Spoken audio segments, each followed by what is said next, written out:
सूरज और आप देख रहे हैं न्यूज़ फॉर इंडिया। लगातार बनी रही है हमारी तमाम खबरों के साथ। जैसा कि आपको पता है आज दशहरा का त्यौहार है और देख सकते हैं कि इस टाइम मैं मौजूद हूँ समालखा की अनाज मंडी पे, जहाँ इसी जगह पर जो कि दशहरा पे रावण का जो पुतला है वो दहन किया जाता है, जो कि 70 फुट का जो पुतला होता है वो इसी जगह पर दहन किया जाता है। लेकिन आप देख सकते हैं यहाँ फ़िलहाल किसी तरीके की कोई तैयारी नहीं है। इस महामारी के कारण किसी भी तरीके का कोई रावण दहन नहीं किया जाएगा। जैसा कि हमने अभी आदर्श ड्रामेटिक क्लब कमेटी से बात की, उन्होंने यही कारण बताया कि कुछ तो सरकार की गाइडलाइन जारी नहीं थी और दूसरा वो खुद की भी सेफ्टी और लोगों की भी सेफ्टी साथ में रखना चाहते थे। जो आप आज ये खाली जगह देख रहे हैं, यहाँ कम से कम जब दहन किया जाता है तब यहाँ 1 लाख से लेकर 1.5 लाख लोगों की जो संख्या यहाँ रहती है। इस टाइम आप देख सकते हैं ये बिल्कुल खाली पड़ा है, किसी तरीके की तैयारी नहीं है। तो लगातार बने रहिए हमारी खबरों के साथ। मैं सूरज क्या समालखा के रामलीला आदर्श मित्र कमेटी द्वारा सालों से दशहरा मैदान में का कार्यक्रम आयोजित किया जाता था, लेकिन कोविड-19 संक्रमण के चलते इस बार ऐसा नहीं हो पाएगा। लंबे समय से चली आ रही रावण दहन की परंपरा इस बार नहीं होगी। वहीं दूसरी ओर गली मोहल्लों के बालकों में दशहरे के लेकर उत्सुकता है। दशहरा मैदान में रावण दहन नहीं होने के कारण कई छोटे बालकों ने अपने गली मोहल्ले में छोटे छोटे रावण के पुतले तैयार किए हैं, जिनका दहन किया जाएगा। अनाज मंडी में सालों से दशहरा मैदान पर रावण दहन किया जाता था। साथ यहाँ पर मेला भी लगता था, जिसमें कई प्रकार की दुकानें लगती थी तथा लोगों को रोजगार भी मिलता था। इस बार कोविड-19 के प्रकोप के चलते सारी परंपराएं तोड़ती नजर आ रही हैं। आप तस्वीरों में देख सकते हैं कि किस तरीके से अनाज मंडी बिल्कुल फीकी लग रही है। जहां आज लाखों की संख्या में लोग होते, वो मंडी आज कोरोना के कारण खाली है। घर पर बैठे बैठे आप लोगों को 20 साल से रावण का किरदार निभाने वाले डॉक्टर रविंदर आपको हमारे चैनल के माध्यम से रामलीला के कुछ लोकप्रिय डायलॉग सुनाएंगे। आप जैसे रामलीला में रावण का रोल करते थे, तो जो भी लोगों को सबसे पसंदीदा डायलॉग था रावण का, आप एक डायलॉग बोल के दिखाएं जरूर। 2 डायलॉग हैं। एक तो रामलीला का डायलॉग है, सबसे आखिर में बोला जाता है आखिरी सीन में जी। एक तो वो बोलूँगा मैं। एक डायलॉग है जो लोगों को काफ़ी पसंद आता है और उसमें जो है ना रावण के घमंड के बारे में आपको पता लगा कि कितना घमंड रावण के अंदर था। मही ब्रह्मा, मही विष्णु, मही शंकर कह रहे हूँ, 3 लोग 14 भोर में मैं ही रावण बन के समाया हूँ।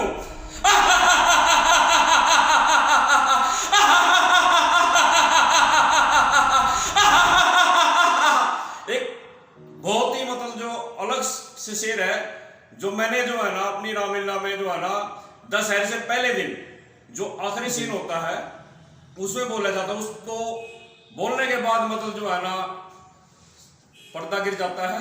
वो अगले दिन दशहरे में ही बतलाते हैं। तो वो बहुत ही मुझे भी पसंद है और लोगों को भी पसंद है। सर पर सर कटेंगे, लाश गिरेगी लाश पर, खून के दरिया बहेंगे, देखना कल मैदान पर।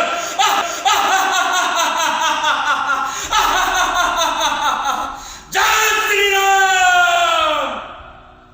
एक बार आप हंस के दिखा दें, जो रावण की असली हंसी थी वो एक बार आप हंस के दिखा दें।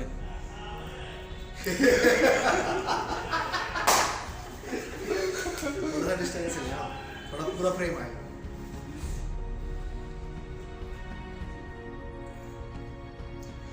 जय शंकर जी।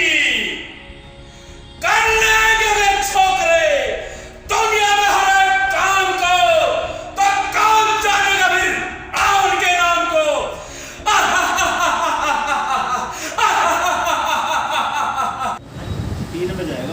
पहले तो राम राम जी, आपको सबको हमारे चैनल की तरफ से राम राम कर दो। जय श्री राम। हाँ जी। अच्छा, अपनी रामलीला कब से शुरुआत हुई थी अपनी रामलीला क्लब की?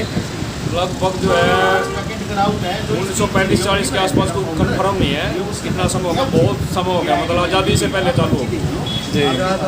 इस बार रामलीला किस वजह से नहीं करवाई जा रही? तो कोरोना की वजह से भीड़ इकट्ठी होती, उसकी वजह से मतलब जो है ना हमने एक कदम नहीं उठाया। अभी तक का कितना रिकॉर्ड बना है? मतलब पहली बार रामलीला नहीं हो रही और अपना रावण भी दहन नहीं हो रहा हमारी याद में, मतलब पहली बार ऐसा हुआ है जी।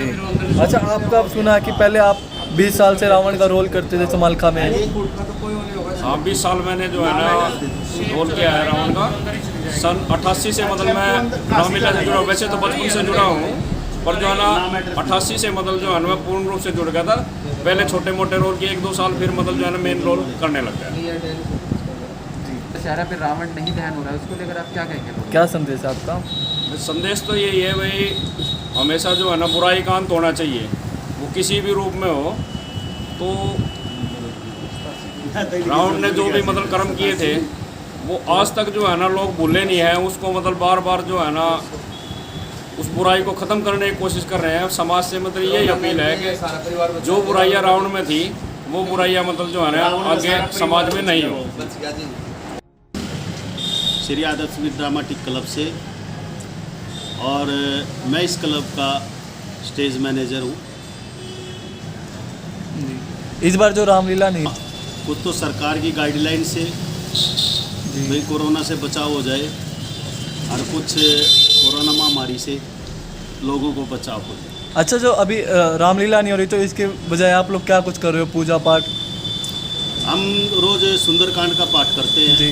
अपने रामलीला के रिहर्सल रूम में बैठ के, और आज थोड़ा सा एक 5-7 फुट का एक प्रतीक के तौर पे रावण का पुतला बना के उसको दहन करेंगे। अच्छा, उसमें लोग तो नहीं आएंगे ना, खाली आप? नहीं, हम ही आएंगे, क्योंकि लोगों फिर वही बात हो जाएगी हाँ, ना, कोरोना। सबसे बड़ी बात क्या है कि सरकार की रैलियों में तो पब्लिक जा सकती है ना, जी। तीज त्योहार पे नहीं जा सकती। और इस जब भगवान के मंदिर ही बंद हो जाएंगे तो ये महामारी जाएगी कैसे? जब पूजा पाठ ही नहीं हो सकेगी उनके मंदिरों में जाके, उनके धाम पे, तो ये बीमारी कटेगी कैसे? कहते हैं ना, हर दुख का साथी भगवान है। जब दुख में तो उनके कपाटी बंद कर दिए मंदिरों के, कहाँ जाके उनकी अर्ज लगाएंगे, कहाँ उनके चरणों में मत्था टेके अपने घर में बैठ के डफली बजा लेंगे। और क्या, अपनी रामलीला कब से शुरू हुई थी? 1935 से, लगभग 1935 से है जी। और कंटिन्यूअस चल रही है। लेकिन इस साल इसी वजह से, कोरोना की वजह से कह सकते हैं कि हमारा यहाँ दशहरा नहीं मनाया जा रहा। और समालखा शहर के अंदर एक हमारी ही क्लब एक ऐसी है जो कंटिन्यूअस दशहरा मना रही है। नहीं तो हमारे साथ 1-2 रामलीला और भी होती हैं, उन्होंने बंद कर दिया था दशहरा। अपनी रामलीला में कितने लोग भाग लेते थे? कम से कम 50 से 100 आदमी तो होते हैं जो कलाकार और मैनेजमेंट के तौर पे होते हैं। जी। और कितनी जनता आती थी अपनी रामलीला को देखने के लिए पहले? पॉपुलेशन के हिसाब से अगर स्टार्टिंग पे ऐसे लोगों की श्रद्धा के हिसाब से लगाएं तो अमूमन ये है कि रामलीला देखने में 10 से 20 हज़ार आदमी जुड़ते हैं। और रावण दहन में? रावण दहन में 1 से 2 लाख आदमी जुड़ जाता है हमारे शहर के अंदर। जी।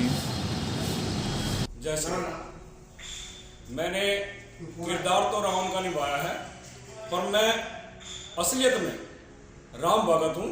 और आप सबसे प्रार्थना करता हूँ, समाज से प्रार्थना करता हूँ कि रावण की तरह जो है ना हमें घमंड नहीं होना चाहिए, हमारे अच्छे विचार होने चाहिए, कोई बुरे कार्य से दूर रहना चाहिए, हमें श्री राम जी के पच्चीनों पे चलना चाहिए, एक आदर्श के रूप में भगवान श्री राम को मानना चाहिए। धन्यवाद।